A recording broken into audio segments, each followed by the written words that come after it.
All right, so let's start with the big story that we are tracking on WION at this hour, where the state of Israel has carried out yet another airstrike in the Syrian port of Latakia.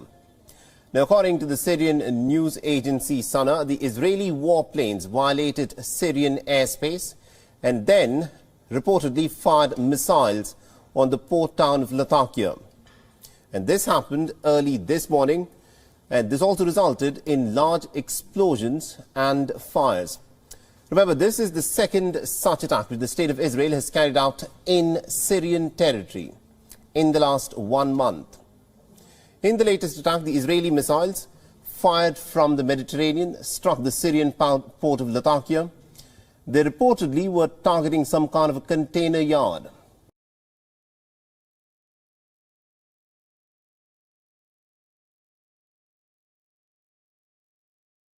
A decade and a half of prison time for Yuri Dmitriev. The prominent Russian historian has seen his sentence repeatedly increased on charges of sexually abusing his adopted daughter, seen here on the left.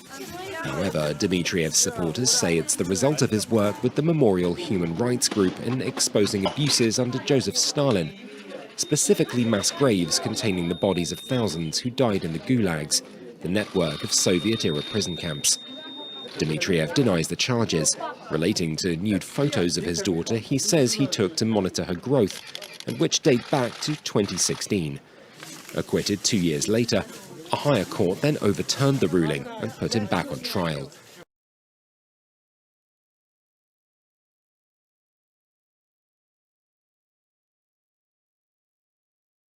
The gunman goes on a killing spree across the city of Denver. 4 people were killed, 3 injured, including a police officer who is in surgery right now. During the series of violent incidents, there was a shootout during a pursuit, but the suspect got away. He ditched his car in nearby Lakewood, and there was another shootout with officers. At one point, the suspect ran over to a hotel where he shot and injured a clerk, and then there was a third shootout in which the suspect was killed. Not clear if he shot himself or was shot by officers.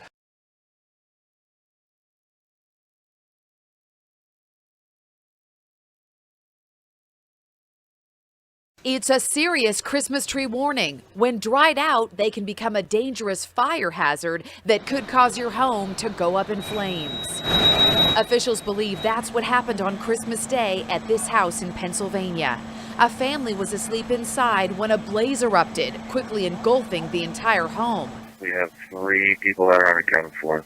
Dad Eric King and 2 of his sons, 11-year-old Liam and 8-year-old Patrick, did not make it out.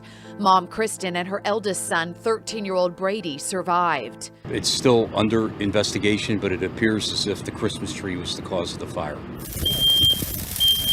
It takes less than 1 minute for a Christmas tree to become fully engulfed in flames, as seen in this demo by the Nassau County Fire Department.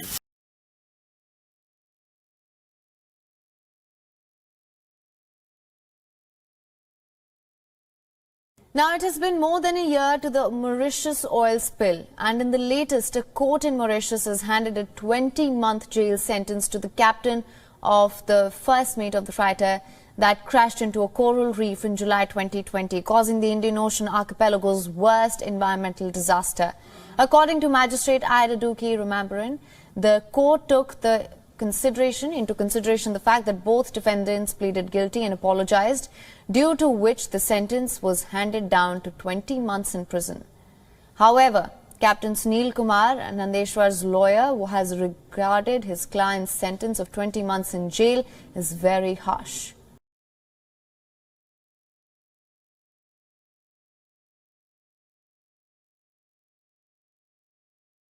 We have breaking news. In El Cajon neighborhood near San Diego is littered with wreckage following the crash of a private jet. Investigators say no survivors have been found, and they say despite the fiery wreckage, no nearby homes were hit.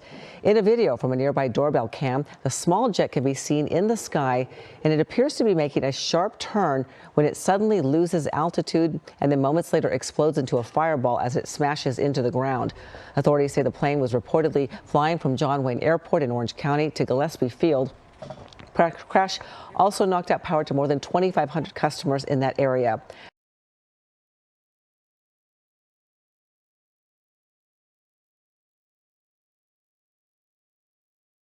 Much of the neighborhood is still submerged in water as intermittent rain continues. Some people had to rush out of their homes in the middle of the night. About 200 people were rescued by boats across 3 towns. The heavy currents of swollen Cachoeira River made rescue operations more difficult. Flooding has continued on and off for weeks, causing what the state governor has declared the worst disaster in Bahia's history. Record rains followed a long drought, affecting livelihoods in the state of 15 million inhabitants. The situation worsened over Christmas after a pair of dams gave way, sending residents scrambling for higher ground.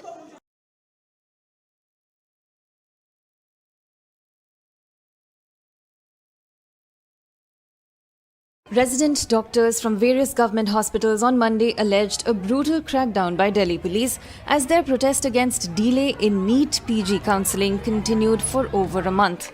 On the 11th day of complete withdrawal from all routine and emergency services, the doctors had decided to return their white coats to authorities as their demands were not being heard.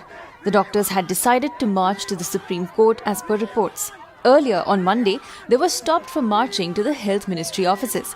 4,000 resident doctors ended their sit-in at Sarojini Nagar at midnight to adhere to the COVID-19 induced curfew, doctors say. The protests are being spearheaded by the Federation of Resident Doctors Association. The AIMS Resident Doctors Association has also come out in support of FORDA.